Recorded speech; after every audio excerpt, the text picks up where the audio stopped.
E para a gente começar a semana entendendo o que está acontecendo, portanto, com a nossa safra, em especial no estado de Mato Grosso, maior estado produtor de soja desse país, a gente vai conversar na manhã de hoje com o professor Rogério Coimbra, que é professor na Universidade Federal de Mato Grosso, baseado em Sinop. Professor Rogério, seja bem-vindo ao Bom Dia Agronegócio, é um prazer recebê-lo.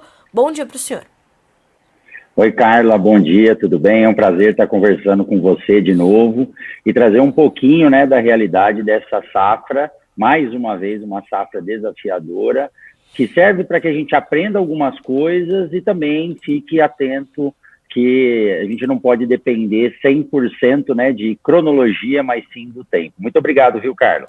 Eu que agradeço, professor, pela disponibilidade e por trazer para a nossa audiência essa perspectiva das informações colhidas em loco. Isso é muito importante, principalmente para nós que fazemos jornalismo num país continental como esse, né? A gente precisa estar em todos os lugares, a tecnologia nos ajuda dessa forma. O senhor percorreu algumas lavouras, algumas não, muitas lavouras aí do estado de Mato Grosso e pôde perceber que esse início de safra tem sido, como o senhor já apontou, bastante desafiador. O que o senhor percebe até agora? Quais são os seus pontos de alerta para esse início de safra?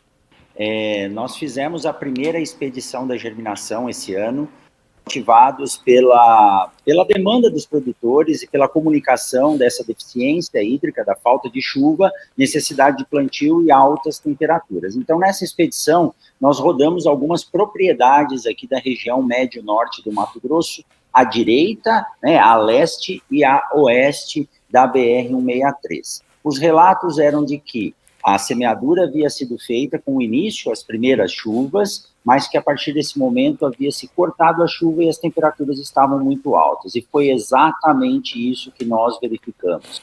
E tivemos a oportunidade ainda de estar em propriedades onde eles possuem sistemas de irrigação e talhões onde não tinha irrigação e com irrigação, era nítido a diferença de desenvolvimento das culturas.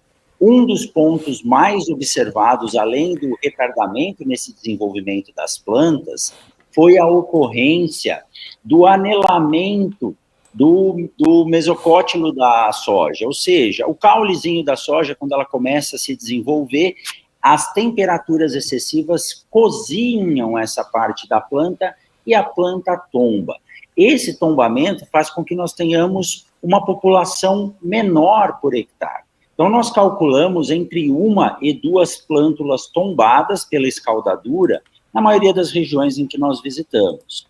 E se nós lembrarmos de dados, né, experimentais, cada plântula que não vai produzir uma planta por metro quadrado pode trazer reduções, Carla, de 3 a 4 sacos por hectare.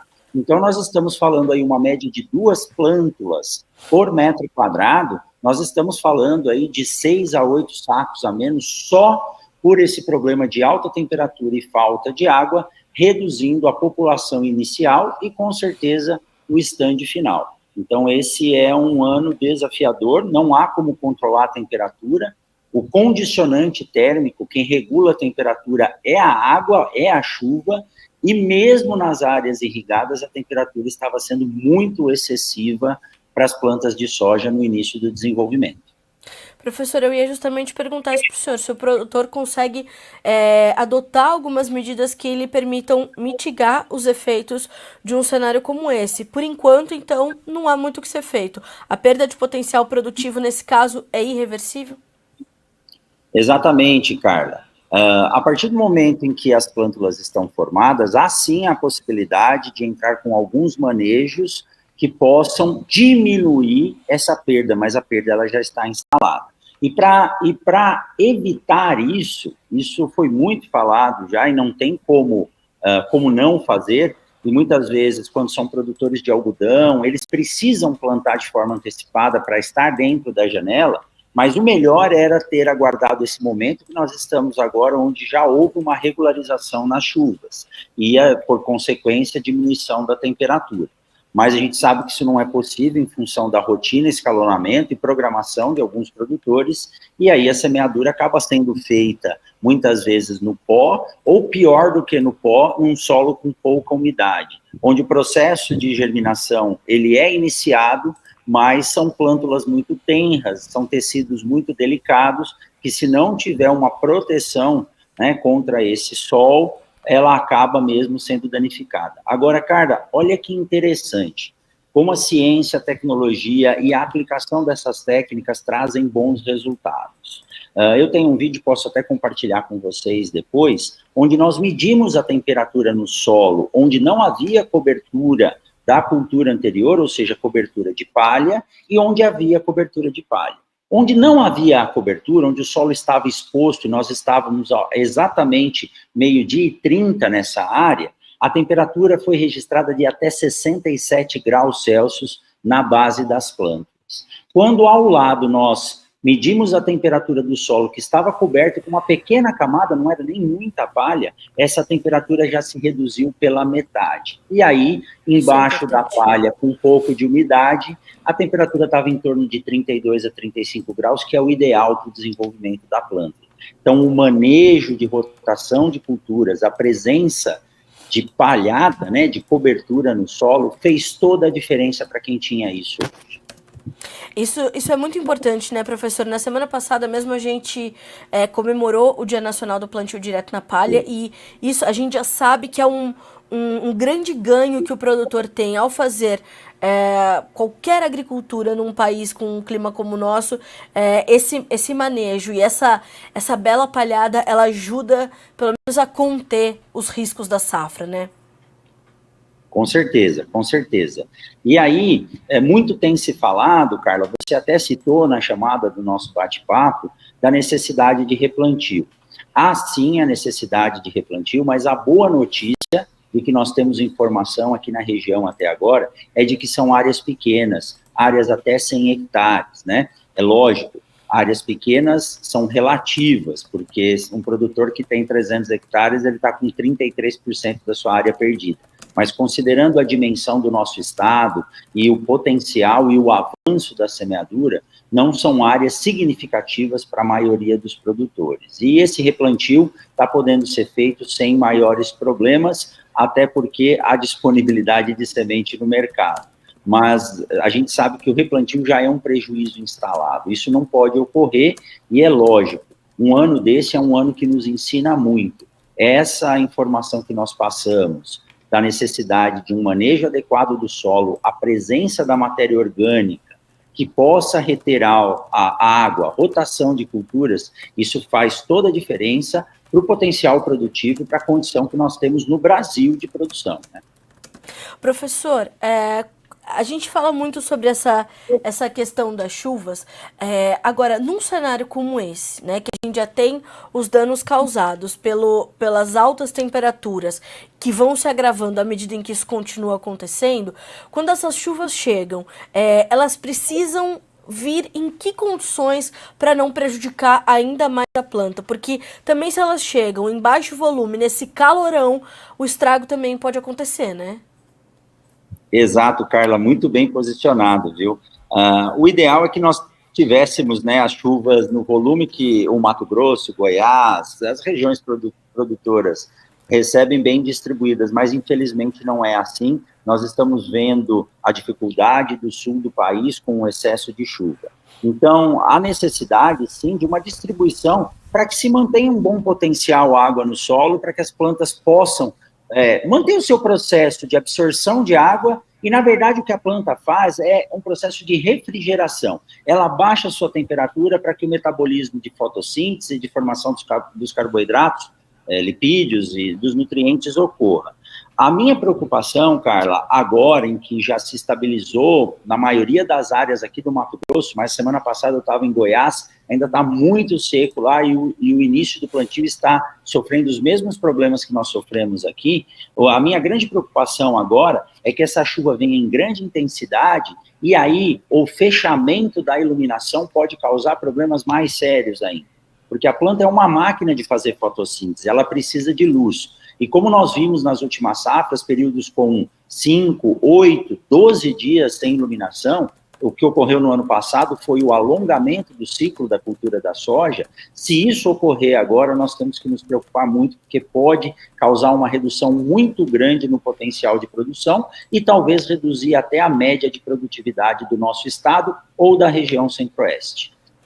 Professor, a gente tem uma pergunta aqui do André Marques que diz o seguinte: uma pergunta, a semeadura no mês de novembro pode comprometer a produtividade? A produtividade pode ficar comprometida ao ser semeada a soja em novembro? Como é que o senhor avalia essa possibilidade para o estado de Mato Grosso? Bem posicionado também. Não, para a cultura da soja, não, porque está dentro da faixa em que ela aceita ser semeada. O grande problema são as culturas subsequentes, e se nós estamos em um ano com restrição hídrica, isso pode comprometer a produtividade do algodão, do sorgo ou do milho. Mas para a cultura da soja, não. Quando nós conversamos com os mais antigos aqui no Mato Grosso, eles dizem que a soja era plantada assim em novembro, antigamente, há 15 anos atrás. Então, mesmo sendo materiais modernos, né, na maioria das vezes com ciclos mais curtos, não, isso não atrapalha, pelo contrário. Um bom ambiente para receber essa semente no solo, ela tem o processo de retomada do crescimento do eixo embrionário, que nós chamamos de germinação, e isso não pare, aí essa é uma condição para que nós possamos obter as melhores produtividades, sim, tá? Então, não compromete a produtividade, a semeadura mais tardia, e do lado da minha casa, onde eu estou aqui hoje, o produtor semeou na semana passada a soja, então, dá certo, sim. Professor, o senhor já está preocupado com o plantio da safrinha de milho 2024? Porque todo esse atraso no plantio da soja acendeu esses alertas, né, para uma safra que também já deve ser bastante desafiadora. Sim, Carla, sim, realmente, esse atraso na semeadura, mas principalmente a expectativa de redução dos índices pluviométricos, e pelo que eu li, isso pode perdurar até novembro do ano que vem. Isso é sim preocupante, porque a segunda safra, ela geralmente é feita numa janela bem curta, e esse ano isso vai ser agravado. Aqui no Mato Grosso houve até uma movimentação para que os produtores de algodão, desde que devidamente solicitado e aprovado, pudessem antecipar em 15 dias a semeadura do algodão, pensando talvez naqueles que tenham irrigação. Então, alguns produtores tiveram a possibilidade de abrir a semeadura no dia 1º de setembro, 15 dias antes da finalização do vazio sanitário. Sim. Mas a gente não sabe se muito adiantou, porque não tinha chuva nesse período ainda. Então, sim, nós temos uma preocupação muito grande com a cultura do milho, que é uma cultura que está crescendo muito, muito pujante, principalmente em função da alta demanda da indústria de etanol, e isso pode, sim, comprometer as produtividades. Mas o produtor, ele deve pensar sempre na sua propriedade como um ciclo de um ano. Então, às vezes, ele consegue garantir uma boa produtividade na soja, atrasando um pouco o plantio, e perder um pouco no milho, mas a soma e a média dessas duas culturas ainda traz uma margem vantajosa para ele. É importante que o produtor sempre pense dessa forma e não pense individualmente em uma única cultura, porque isso pode trazer riscos mais sérios. Professor, para a gente finalizar, como é que o senhor avalia, ou como é que a gente consegue trazer alguma orientação para o produtor mato-grossense que está nos ouvindo nesse momento? É ter calma, é fazer o máximo que ele puder de boas práticas, de bom manejo, para passar por esse momento que é inerente à atividade dele? Sim, Carla, olha, e nós temos que realmente observar o que acontece com o histórico. Quando eu cheguei aqui no Mato Grosso em 2006, novo e sempre bem ansioso, eu ficava preocupado com esses problemas. Teve uma época que houve a expectativa de falta de sementes, e os mais antigos que estão aqui, eles sempre dizem, olha, professor, os ciclos se repetem, então nós vamos passar anos difíceis e vamos passar também anos em que há recuperação. Então, esse ano é um ano difícil, quem se preparou vai performar melhor, alguns terão sim prejuízos, mas nós temos que ter a esperança e a resiliência que as próximas safras serão melhores e nos permitirão recuperar esse prejuízo. Mas lembrem-se, sempre utilizem das técnicas, sempre utilizem da ciência e tecnologia no manejo das suas culturas, regulagem das suas máquinas e utilização das tecnologias como semente, defensivos e nutrientes para a sua cultura. Isso ajuda a realmente mitigar esse problema. Professor, eu vou até pedir desculpas para a nossa audiência que eu acabei não passando aqui as imagens que o senhor nos encaminhou, mas eu já vou colocar na sequência dessa entrevista, quando ela estiver disponível, eu vou pedir para que essas imagens também entrem ali junto com o nosso conteúdo, para deixar bastante claro. Notícias Agrícolas está de portas abertas sempre para a sua informação e para a sua experiência. Professor, obrigada por dar início a esta nova semana conosco aqui no Bom Dia Agronegócio. Tenho certeza que ao longo de toda essa safra ainda vamos nos falar mais vezes, com certeza. Com certeza, Carla, eu que agradeço, muito obrigado. E quem quiser acompanhar isso em tempo real, pode nos acompanhar lá no Instagram do professor Rogério Coimbra, Rogério A. Coimbra. Essas imagens e esses vídeos estão todos lá. Muito obrigado, Carla, mais uma vez, parabéns pelo excelente trabalho, pelo agro e pela agricultura do Brasil. Muito obrigada, professor, é um prazer recebê-lo por aqui, seja sempre bem-vindo. Boa semana para o senhor, bom trabalho. Boa semana, boa safra a todos. Boa safra a todos. Obrigada, professor.